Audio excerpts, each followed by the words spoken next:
थे नाग के नाग थे, वीर लोरी से दुनिया टहलती रही। जिसके तेगा पे दुर्गा कया संजमा, जंग में वह जवानी मचलती रही।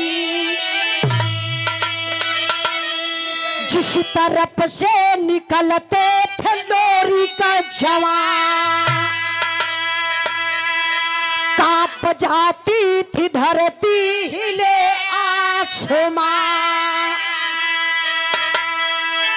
अरे जिसके छाती में दम आग को रोक ले,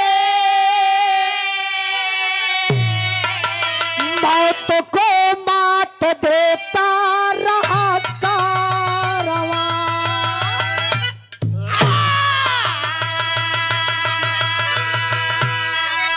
इसके हंस कहे जाने वाले वीर लोरिक और समरू, बड़का भाई समरू, छोटका भाई लोरिक।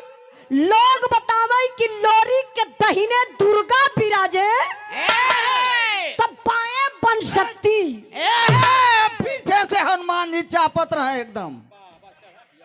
हनुमान जी वही सारनाथ में, सारनाथ में एक बार का बात बा, बहुत बड़ा अखाड़ा वहाँ जे भाई गए हुई ओके पता हुई, जे ना देखले हुई तो कब हो जाए के देख ली। लोग बतावेला कि आज भी वो अखाड़ा बा, वही अखाड़ा पे बड़े बड़े वीर अइलन लड़े बदे। भैया से मिल नहीं तब बताइए। बड़े वीर अइलन लड़े बदे तो कुश्ती तो रखाई गई। अब वो कुश्ती में एक मुंह मांगल इनाम रखल गल बा, जे कुश्ती का विजेता होई ओके मुंह मांगल इनाम दिहल जाई। लेकिन यहाँ अखाड़ा पे लड़ले के बाद बगलिए में थे कुदान रहे, वही कुदनिया के कूद के पार करे के रहे। नंबर आगल लोरी का, निगोटा कसले लोरी ऐसे जंघा पे ताल ठोकला जाय के अखाड़ा में पहलवान से हाथ मिलौलन। तब भयल का एक लाइन गीत लगल मास्टर साहब।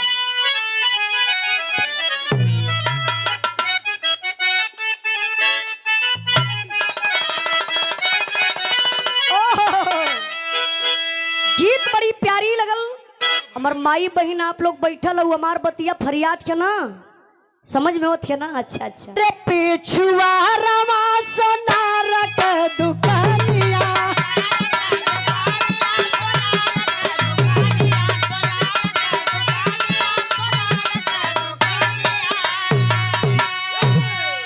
अरे झूलन गढ़ेल तीन पातियान के, अरे झूलन गढ़ेल तीन पातियान के, बड़ा निक लाग गीत आवर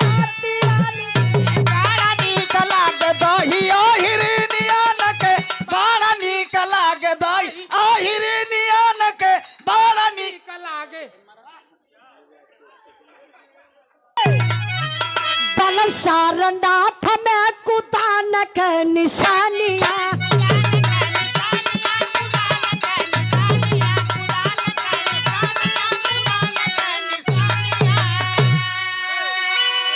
अरे कब न डरैल वो समारिया से, अरे कब न डरैल वो समारिया से, चिरल पाथरे कछाती ताला मारिया से, चिरल पाथरे कछाती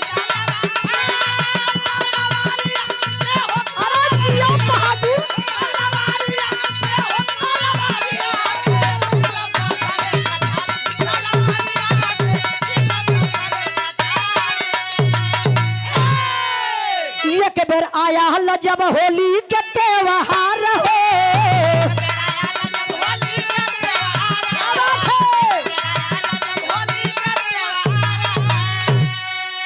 सखियन के संग कर रंग के बाव छार हो।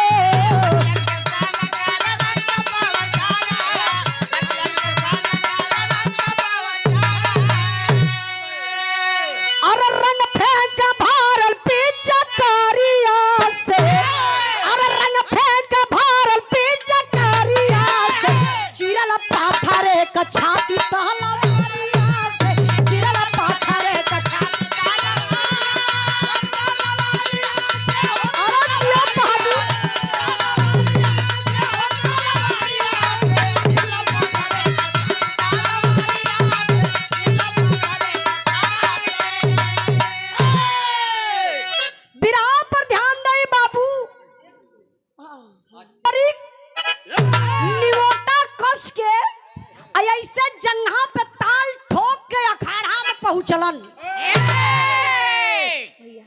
5 मिनट में फाइनल मार दहलन। लगल सभा में ताली। लोग कहा अरे जियो रे हीरे का बेटवा। वाह अहीर। हाँ अरे ये तो बड़ी ताली लगल कि जियो रे हीरे का बेटवा कमाल कर दहला। अब तो लोरी खो गई ना विजेता। अच्छा भैया जब विजेता हो जाई तो ओकर रूप रंग बदल ही जाला। अब चले लगल लोरी तो यहीं उठ के चले लगल है। समनवा रहल होली का त्योहार। लोरी सोचल हर साल को होली तो अपने गांव में खेलली। येदा पारी को होली चलब बगल के गांव में खेलब। बगल का गांव कौन बा? कुसुमापुर, जहां का राजा सहदेव जेकरे बिटिया का नाम बतावल गल चनवा। चनवा बड़ी सुंदर रहल। जितना बड़ाई कल कम हो। हमरे चाचा दादा लोग जानत हुई हैं। कहे से चाचा दादा लोग पहले लोरकी गावे। लोरकी गावे वाला लोग बतावे कि इतनी सुंदर चनवा रहे। लगई कि मालिक एकदम फुर्सत के टाइम में बनौले हुआ। वाह वो समय 9 महीना का लॉकडाउन रहे का हो। हाँ हो वही समय तू ही तो प्रधानमंत्री रहला। पर छत पे चढ़ के अपन बार ऐसे कंघी करत रहल। हर से लोरिक बाबू 5-6 गो लवंडन के साथे चललन। अब होली खेले चलत कैसे वो गीत बदल गई।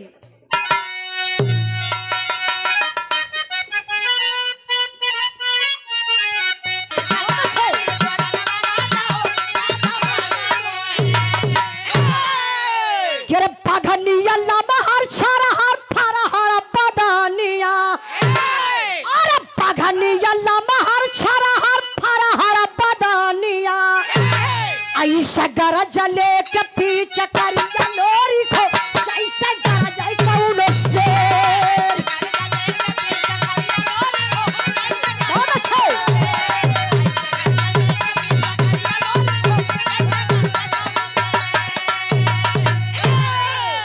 खेलत खेलत बगल गौआ में आइले। रंग डाल चनवा रंगवाई में भीग गइले।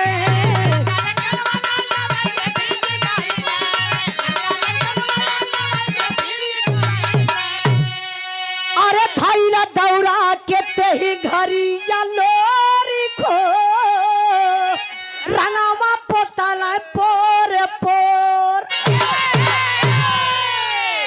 बिरहा पर ध्यान दई। चनवा कहाँ बा? छत्ते पे ऊपर ऐसे बार अपन कंघी करत रहल। हर से लोरी 5-6 गो लवंडन के साथे चलत हुआ यही ठत के। तबले चनवा का नजरिया लोरी के ऊपर आप पहुंचल। अब चनवा के हाथ में जो कंघी बा वो नीचे गिर गई। चनवा देखत बा कहत बा कि हाय राम ई 5-6 गो मरद हवा। एम्मा एगो ई मरद बा। कि जोगी बाबा साण है। के कर? जोगी बाबा का मर्दन में बड़ा अंतर बा। पहले का मर्द लोग बतावले कि बठवा चमार जवन लोरी के साथे रहत रहलन सबसे छोट मर्द 18 हाथ लंबा। अच्छा एक बात बतावल जो सबसे छोट मर्द 18 हाथ लंबा तो लोरी कितना लंबा रहल वही हम? 18 दूनी 36 हाथ। लगभग 20-25 हाथ लंबा मर्द।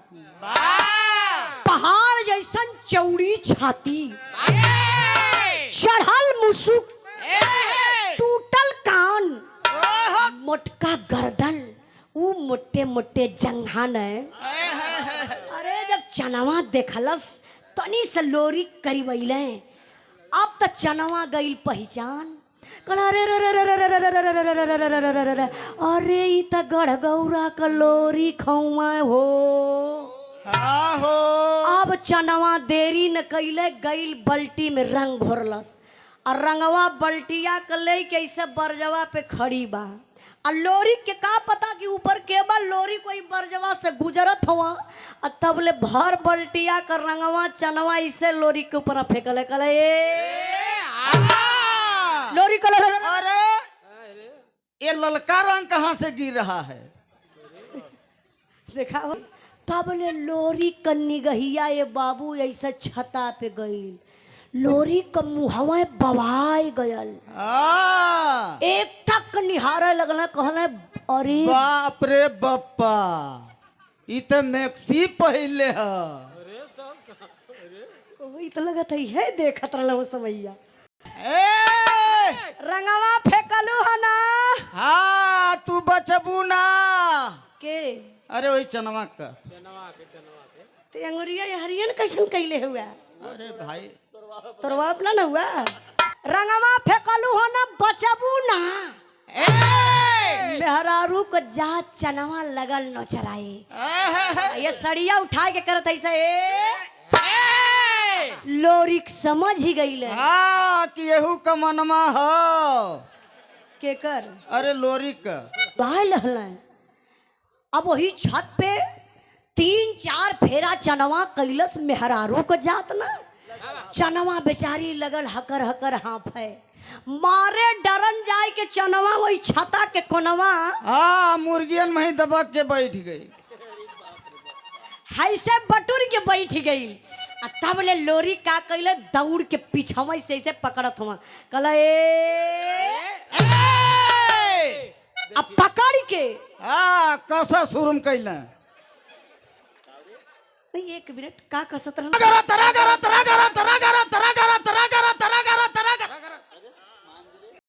और रगड़ के भैया जब चनवा के गलवा पर लगौले न हो हाँ तो रोवा पान पान पान कर लगल नैन लड़ी गल बा मतलब दुल्हन का आँख फूट गई आँख लड़ले से फूटल और जब लोरी चनवा में प्यार हो गए बाबू तो मिलन बड़ा मुश्किल भयल लोरी दिमाग लगौलन यहाँ चनवा का गांव यहाँ लोरी का गांव वही बिचवा में ठे नदी बहेले वही नदिया पे लोग बतावल कि पीपरे का पेड़ जवन आज भी उपस्थित बा बड़ा पुरान पेड़ बा लोरिक निशान बनौलन वही पीपरे के पेड़े के लोरिक कहला चनवा से जब तोहर मन करी मिले बदे हाँ ते ही पीपरे के पेड़े तर अहा हाँ 7 बजे यहाँ और एक ठे बोरा एक ठे मोटी लेके हाल चाल कैले लेकिन धीरे धीरे समय बीतल अब लोरिक चनवा का प्यार चरम सीमा पर चढ़ल बा तबले तो गजब हो गल। अच्छा गजब का भल बिरहा में तर्ज बदल जानू का यार प्यार सिखलाई बे गोरी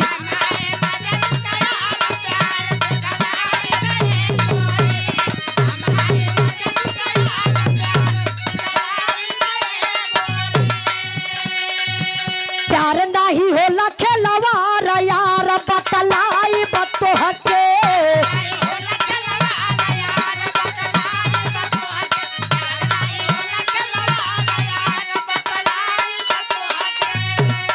मंजरी मिलल बतो के दिहल इंसान के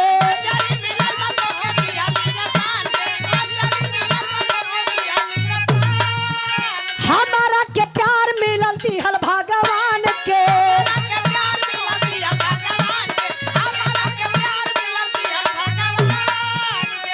जीत होई के करहार यार बतलाई बतो हके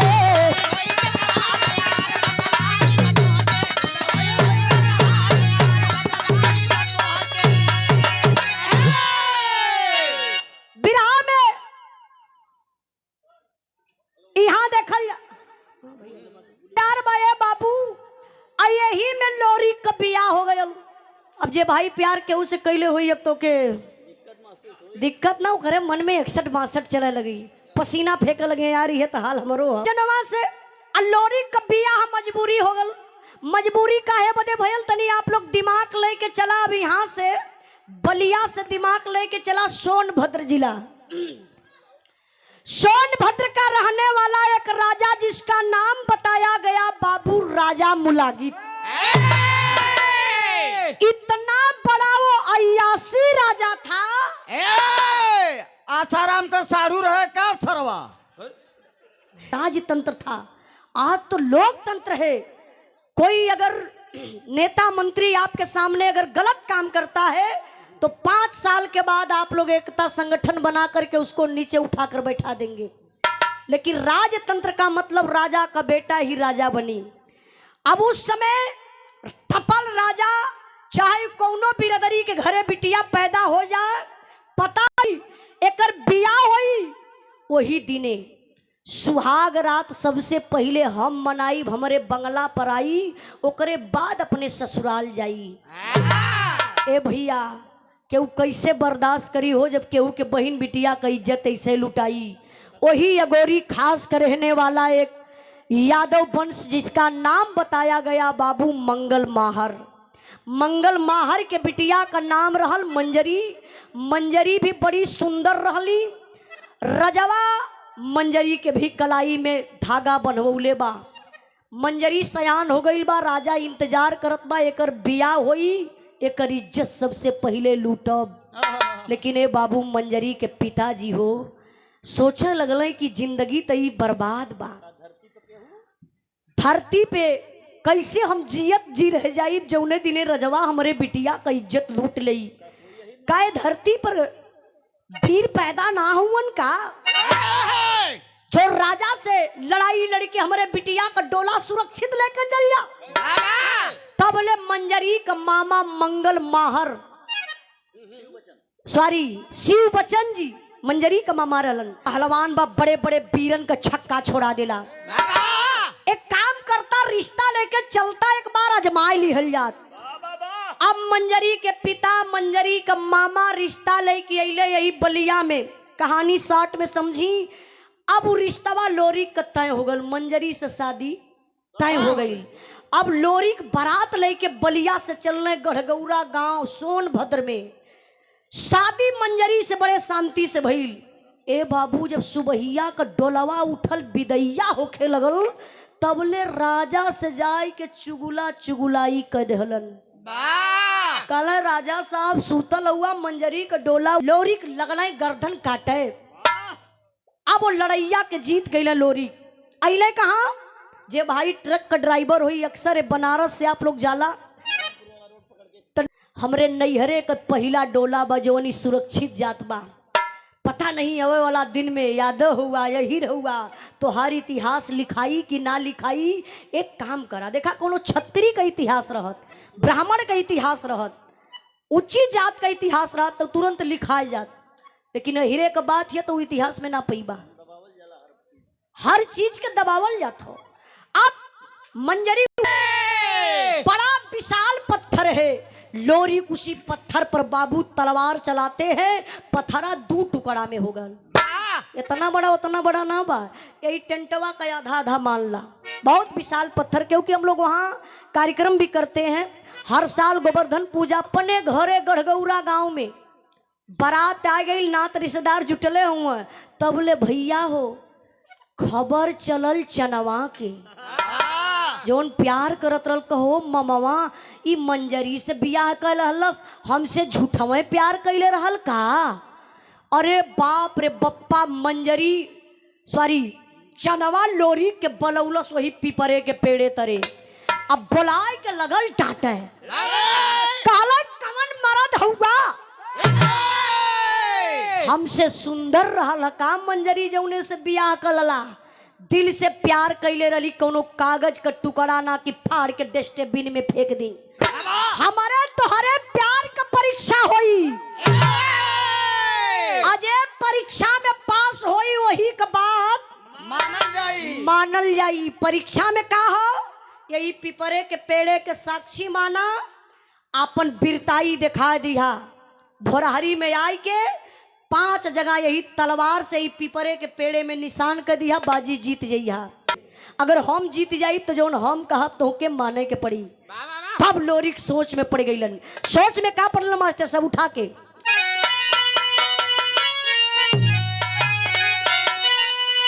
अरे सभारा कैसे लोरी कबीरावा, ये कवर प्यार खड़ा, ये कवर सिंदूर ललकार, यार ललकार, यार ललकार।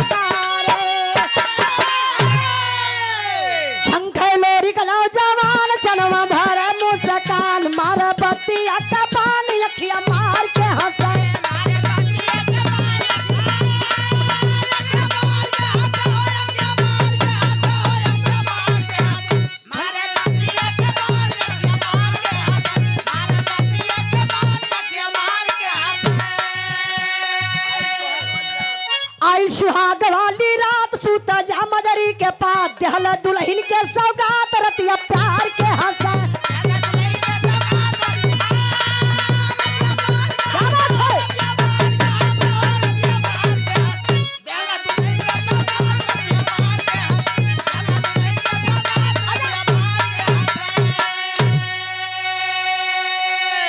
लोरिक दलदल में फंस गईलन। काहे? एक तरफ बिहौती घर में बा, दूसरे तरफ प्यार कैले बा मंजरी सॉरी चनवा ललकारत बा। लोरी करे त करे का।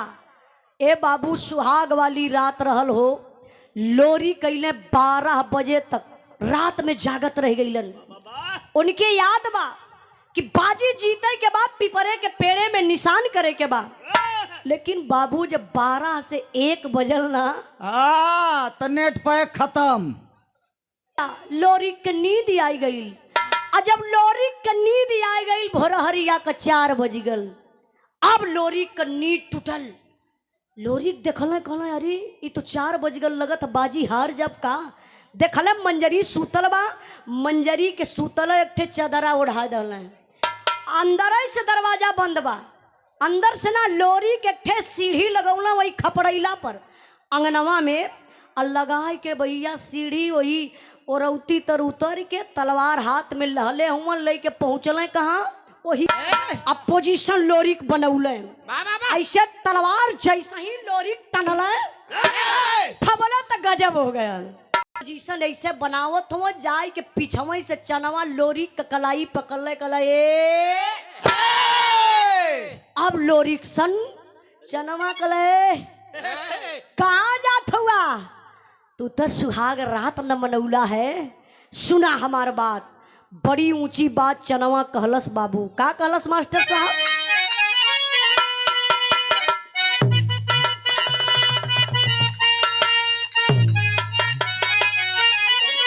अरे दुल्हन क्या संग रहला सूतल या राजा तोहार निदिया नहीं टूटल हो राजा तोहार निदिया।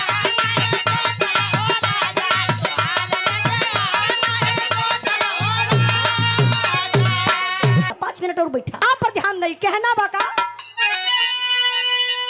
अरे दुल्हन क्या संग रहला सूतल या राजा तोहार निदिया नहीं टूटल हो राजा तोहार निदिया।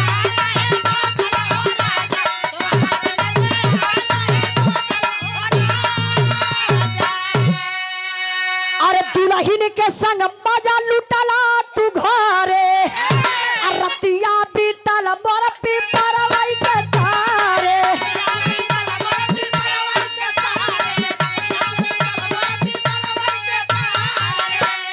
अरे देखा सनुरवा ना छूटल या राजा तोहार निदिया नहीं टूटल हो राजा तोहार निदिया।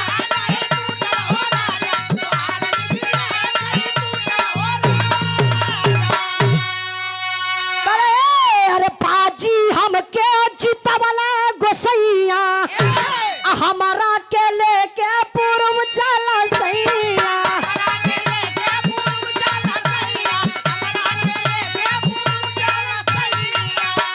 अरे बिरहिन का किस्मत बा फूटल या राजा तोहार निदिया नहीं टूटल हो राजा तोहार निदिया।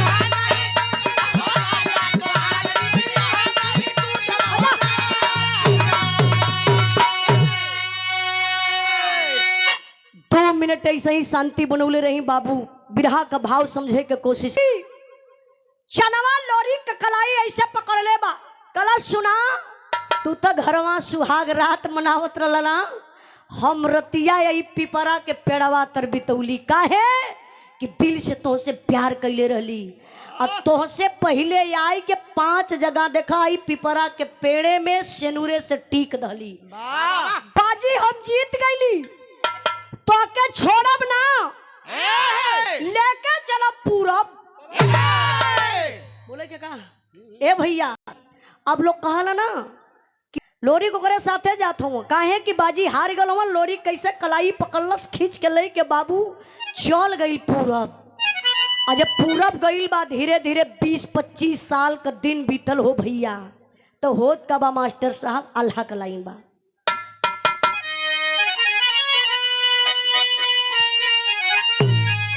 घोड़ा पर सवार होके लोरी का नौजवानवा भैया,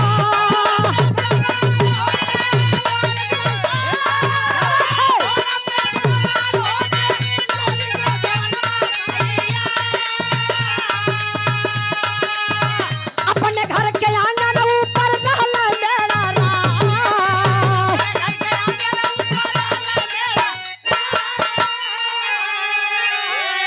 अरे पंजरी सुताल रहली घर के आंगनवा भैया,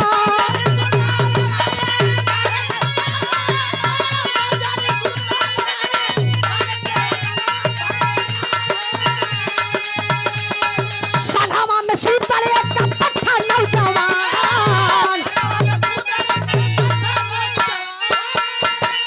वो मंगा दी का 20-25 साल के बाद लोरी के याद आयल अपने दुल्हन मंजरी के। कहने मंजरी से चलम मिले जरूर। ए बाबू, मंजरी से जब लोरी के मिले चलना तो जानत हो कैसे चलन? उड़न घोड़ा से। पहले लोग बतावे कि घोड़न के पंख लगल रहे, वाह, हेलीकॉप्टर में लगा गल है। घोड़ा से चलन। पूरे गांव का हाल चाल तले रहलन। जब अपने आंगना के बीचों बीच अलन तो वही ऊपर मेड़रात हुआ। मेड़रात एकदम अजोरिया रात बा। वही अंगनवा में मंजरी सूतल रहली। अब लोरी को वही ऊपर है से भाई मेहरारू बा, पहचान गईलन। कहले कि कहो ई तो मंजरी सूतल बा। लेकिन मंजरी के बगलिया में ई कौन पट्ठा नौजवान मर्द सूतल हो। यही भैया मतिन रामचंद्र पहलवान भैया, जैसे एकदम बगलिए में बैठल हुआ। अब ऊपर से लोरी पहचान गए कि मंजरी बा, लेकिन मंजरी के बगल में कौन पट्ठा पहलवान मर्द सूतल बा। इज्जते माछी ना घोटाई, चाहे मर्द हो चाहे मेहरारू। ई कभो ना बर्दाश्त कर पाई कि हमारे मेहरारू के साथे के और रहे, और नहीं हमारे मर्दे के साथे कोनो दूसर मेहरारू रहे। ये केहू बर्दाश्त करी भैया? कभो जिंदगी में ना करी। अब लोरी को ऊपर से देखला करा ई बर्दाश्त के बहरे बा। हमार तो इज्जत मंजरी मिट्टी में मिला दहलस। वही ऊपर से लोरी तलवार निकलने कहने मारब सुतले दुनहुन का गर्दनिया खचाक से काटब। जैसे ही लोरी तलवार ऐसे तानत हुआ मारे बदे, तब तक तो बाबू आदि शक्ति दुर्गा मतारी बड़े विशाल रूप में प्रकट भइली। लोरी के खींच के मरली एक तमाचा। काली करे लोरी का पगलाल हुए का रे?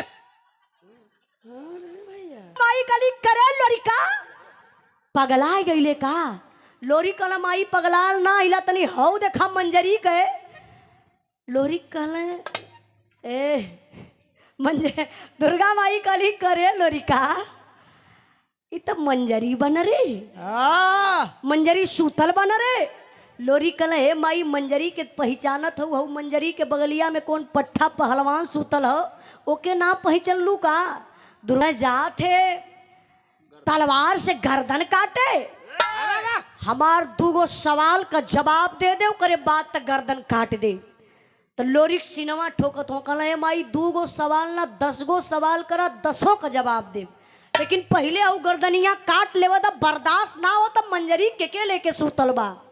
तब आदि शक्ति दुर्गा मतारी बतावत हई कि मंजरी कौने मर्द के साथे सूतल रहल।